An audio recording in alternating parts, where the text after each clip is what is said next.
Hello and welcome to News Now. I am Deji Bademasi. More than 200 Nigerians have now been confirmed dead in the Hajj stampede which occurred during this year's pilgrimage in Mina, Saudi Arabia. An official of the National Hajj Commission of Nigeria, Nakon Ibrahim Kana, told journalists in Abuja that after reconciliation, it has now been confirmed that 222 Nigerians actually died in the stampede. Ibrahim Kana actually said that the majority of those who died have been buried while 130 pilgrims are still missing. Although Saudi authorities confirmed that more than 769 pilgrims from across the world died in the incident, the death toll is believed to be over 1,000, with Iran having the highest death casualty of over 400 people. Over 2 million people were performing the annual Hajj pilgrimage when the incident occurred. Nigeria's government has called for an international investigation into the tragedy that occurred during the holy pilgrimage.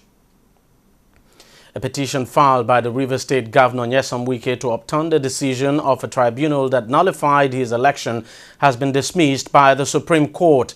Last week, the Rivers State Election Petition Tribunal sitting in Abuja nullified the election of Nyesom Wike of the People's Democratic Party as the governor of Rivers State on grounds that his election did not comply with electoral guidelines. Now, addressing journalists after the judgment, counsel to the PDP Chris Uche said Governor Nyesom Wike remains governor until the appeal processes are exhausted.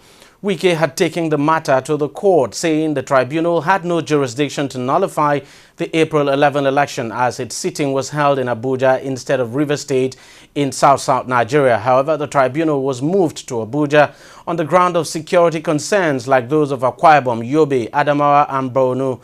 Now, candidates of the All Progressives Congress, Dakuku Peter side, had brought the case against the Rivers State governor. The Chief of Army Staff, Lieutenant General Yusuf Buratai, has visited the newly deployed troops of the 29th Task Force Brigade at Benishek and Gamdu towns of Kaga local government areas of Borno State in northeast Nigeria. While addressing the two brigades, the Chief of Army Staff told the troops who were better armed and trained to defeat the Boko Haram insurgents, describing the insurgents as ill-equipped. The Army Chief said the Nigerian Army had no excuse not to defeat Boko Haram terrorists and assured the soldiers that they would get every necessary support from the government. He stressed that their deployment to the area was strategic to the success of the operation against the dreaded terrorists. The Army Chief also visited the self-established internally displaced persons camp located at Kukareta village in the outskirts of Damaturu, the capital of Yobe State, where he assured the displaced persons that they would soon return to their various homes. He said that the military was working hard and committed to ending the activities of Boko Haram as soon as possible, and that the military will meet up with the mandate given to it by the president to end the insurgency by December of this year. Former military head of state Yakubu Gowon has faulted President Muhammadu Buhari for the December deadline given to the Nigerian military to end the insurgency. Speaking at a visit to Ebonyi State Governor Dave Umahi in Abakaliki, Gowon praised the military for the efforts they have put in combating the insurgents, but insisted that no one can put a particular time frame to ending terrorism. Gowon appreciated the successes recorded by the former President Goodluck Jonathan's administration in the fight against Boko Haram, while also expressing confidence in the capability of the new Army Chief Tukur Buratai to lead the military in war against the insurgents. The British Military Advisory and Training Team has organized a 5-day capacity training seminar for 150 warrant officers and non-commissioned officers of the Nigerian Army. The seminar is part of the collaborations between Nigeria and Britain in tackling the Boko Haram insurgency in the northeast of the country and other similar security challenges across the oil-rich nation. The commandant of the Nigerian Army School of Infantry, Major General Sani Muazu, made the disclosure on behalf of the Chief of Army Staff, Lieutenant General Tukur Buratai, at the forum held at the Armed Forces and Staff College, Jaji, in Kaduna State on Tuesday. The Army Chief said the initiative had been assisting Nigeria in the capacity building of its military forces in the areas of tactics for over 35 years. He explained that the seminar would focus on the operation development of the officers with the aim of making the Nigerian Army a professional force. General Buratai also noted that the Army had in the last 1 year embarked on intensive individual and group training of personnel within and outside the country, stressing that such initiatives were already yielding positive results with the recent onslaught against the Boko Haram insurgents. The World Health Organization has officially removed Nigeria from its list of polio endemic countries. This was confirmed when WHO's Regional Director for Africa, Matshidiso Moeti, presented President Muhammadu Buhari with the certificate and report by the health agency. Moeti urged the Nigerian government to sustain its efforts in eradicating polio ahead of the 2017 deadline when Nigeria is expected to be declared polio-free. In his remarks, President Buhari expressed excitement at the country's delisting by the WHO while also reaffirming his government's commitment to ensuring that Nigeria meets the 2017 target of becoming polio-free. The Election Petition Tribunal sitting in Oyo State, southwest Nigeria, has upheld the election of Abiola Ajimobi as the duly elected governor of Oyo State. The Justice Mohammed Aliyu Mayaki-led panel dismissed the petition filed by Rashidi Ladoja of the Accord Party on the grounds that it lacked merit. Ladoja was challenging the declaration of the All Progressives Congress candidate Ajimobi as the winner of the governorship poll by the Independent National Electoral Commission, INEC. The judge in his ruling said Ladoja failed to link his evidence to matters which were related to his petition. The Nigerian Senate on Tuesday resumed plenary and commenced screening of ministerial nominees on the list presented by President Muhammadu Buhari. Candidates who have been on the waiting list returned to the upper house for their own screening exercise. The 6 ministerial nominees screened on Tuesday are Hussaini Hussein, Adewale Isaac Folorunsho, Godfrey Onyema, Bawa Buhari, Zainab Ahmed, Mansur Mohammed Dang Ali.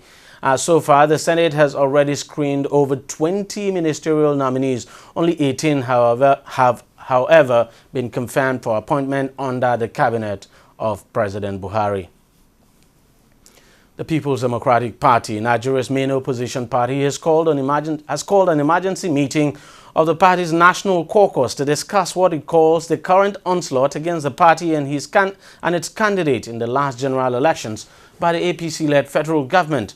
The PDP National Publicity Secretary Olisa Metu, in a statement on Monday, said the caucus, which will meet on Thursday, will focus on the unrelenting schemes by the APC and its federal government to use, quote, unpatriotic elements in the judiciary to advance their plot to take over states won by the PDP, particularly Rivers, Akwa Ibom, Delta, Taraba, and Abia states. The governorship election tribunals have so far delivered judgments on elections in Rivers, Akwa Ibom, and Delta states. In his statement, Mr. Metu said the National Caucus meeting is in furtherance of the decision of the leadership of the party to fully activate its structures in stiff resistance to the manipulations, coercions, and threats of the APC-led government, and in line with the unbending determination by the party not to, in any way whatsoever, surrender any mandate freely given to it by the people at any level across the country, no matter the pressure. End of quote there. We'll take a short break, and News Now will be back shortly.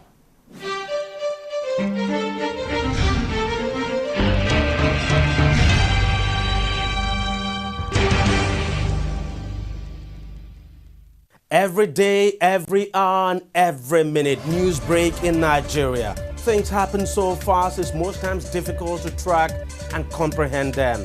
But that's what we do right here on TV360. 2015, would you want to come back again? It's like asking Jesus Christ if he knew he was going to die, will you want to come back as the savior of the world again? We do not just help you track the stories, we break them down, explore all the angles, analyze the issues so that you can fully comprehend the stories and use them to make the right decisions.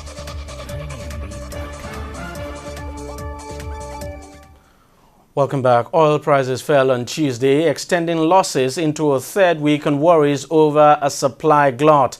This comes as U.S. inventory data is expected to show another increase in crude stocks. Brent for December delivery had fallen 20 cents to $47.34 a barrel, while U.S. crude dropped 37 cents to $43.61 a barrel, having ended the previous day down 62 cents.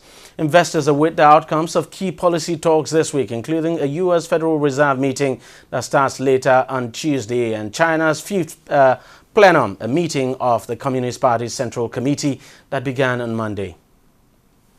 The death toll from the earthquake that shook parts of South Asia has risen above 300.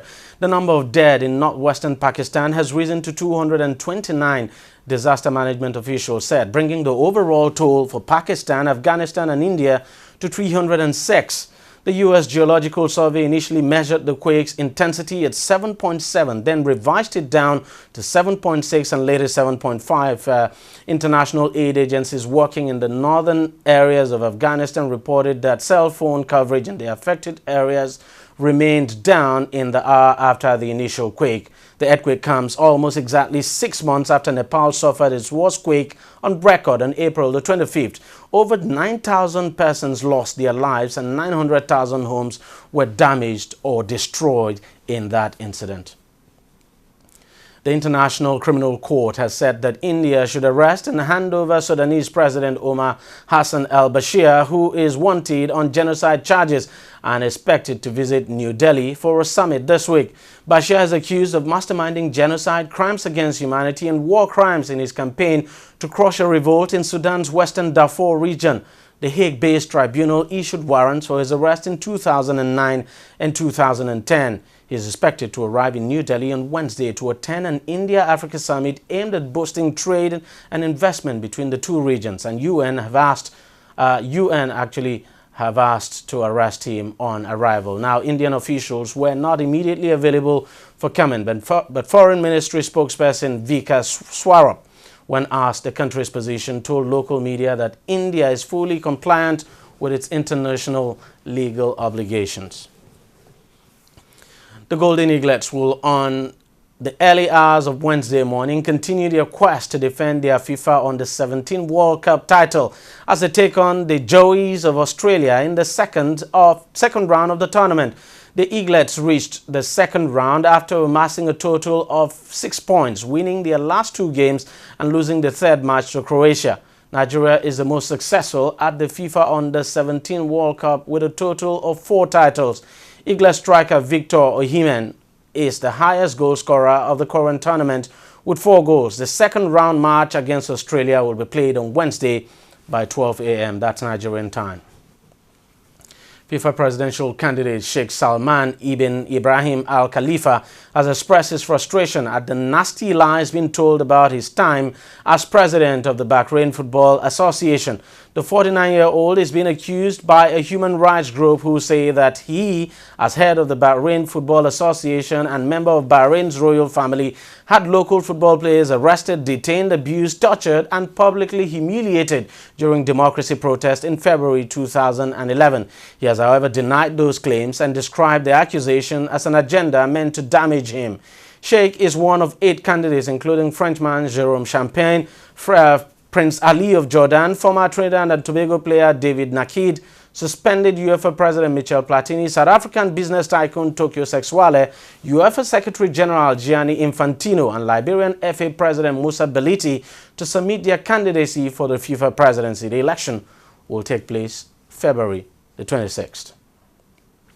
Liverpool manager Jurgen Klopp has expressed his satisfaction at his team's progress during the short time he's been in charge. The German is yet to taste victory in his first 3 games in charge, achieving 3 low-score draws in the Premier League and Europa League. Now, ahead of his first Capital One match in charge of the Reds, the former Dortmund manager has remained bullish of his side's chances to achieve success at the end of the season, urging his players to feed on the positive atmosphere generated by the crowd at Anfield. Liverpool take on Bournemouth in a Capital One 4th round tie at Anfield on Wednesday. Meanwhile, other matches taking place on Tuesday night are Sheffield Wednesday versus Arsenal, Stoke City versus Chelsea, Everton versus Norwich City, and of course Hull City versus Leicester City. Well, that's it, the news now for now. Thank you very much for watching. Continue to stay tuned to TV360.